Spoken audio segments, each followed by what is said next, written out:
Welcome to another installment of Creative Solutions. I'm Travis Chapman. I'm Kenneth Vaughn. And in today's installment, we'll be talking about the price of success. All right. So go ahead and give some shout outs. I know you had some things in your mind before we get started here. You know, one of the great things is we went to the SREB conference this summer and we met Hotep and we met some more people on the staff. So thank you again for continued inspiration. We look forward to working with you.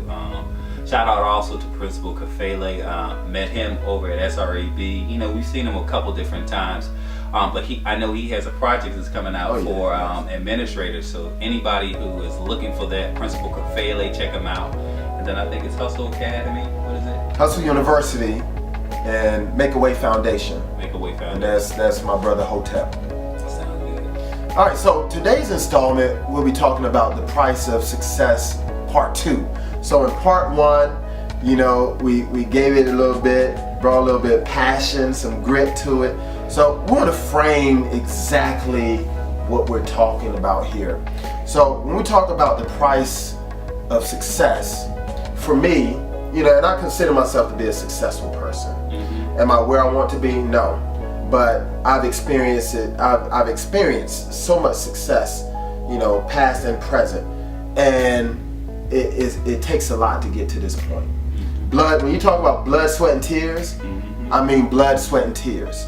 Success, failures, didn't do it right, got it right, cried, was hurt, you know, was feeling great. Just a myriad of different emotions as we make this trek and this path towards what we deem as being successful. And it's set the point now, it's not easy. Let me say that. It's not easy because it's much more difficult to stay on top of the mountain, right, than it is to get to the top of the mountain. Somebody may differ with that because once you're at the top of that mountain, there's normally less food to eat, all right? You got to grind a little bit harder to stay where you are, right? When you climb to the top of the mountain, it's all about your hustle. You are grinding, but it's about your hustle to get to that point. Once you get to that point, it's about how can I stay here? You got to come up with new innovative ways to maintain that success status. And so by no means am I saying that I've arrived. I'm continuing having to fight, to use that grit, to use that passion, to get where I want to go. And so I'm using my experiences though to have meaningful conversations with not only my teachers but with the students. Time and time again, they would come into my office, and as they ask for direction and guidance, you know, I'm able to pull on different experiences in my past. I'm talking about first year teaching, second year teaching, where I was at home crying at night. And I'm a man and I can tell you this, crying at night because I felt like my hands were tied because I couldn't reach certain children in the school system. You understand what I'm saying? That I did not understand at the time how to develop those relationships with students that would guide them in the right direction. So it's been a lot of trial and error, but now I feel like I can have those conversations with my students and point them in the right direction. You know, let me shout out 2 sets of kids. So like when I talk about success and we look at this journey that we went on just with the bow tie movement and how it's growing, let me shout out Elijah. He's over at the CAB. I spoke to him this summer and he talked about starting the bow tie movement. Young man, I appreciate our conversation. I just sent a text message to his mom. Where is he at? Is he pushing? Is he doing that agenda? Because I just love the fact that he wanted to start that bow tie movement so he could change the image of football players and how they're perceived by other people. Why can't we be perceived as gentlemen, as intellectuals? So I appreciate that. But then I got an email from Alicia and I sent that to you, and she said, hey Pop, I just want to let you know that I'm doing fine. I'm going to be taking my military exam and I should be in there by the end of the year. And I needed that.